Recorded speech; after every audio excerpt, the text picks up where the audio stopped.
ঢাকার ধামরাইয়ে 2 সন্তানের জননীর সঙ্গে পরকীয়ার জেরে গভীর রাতে হাতে নাতে ধরা পড়েছেন এক কিশোর।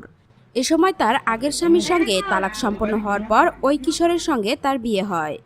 এলাকাবাসী জানান, ওই কিশোরের সঙ্গে 2 সন্তানের জননীর পরকীয়া চলে আসছে 6 মাস ধরে।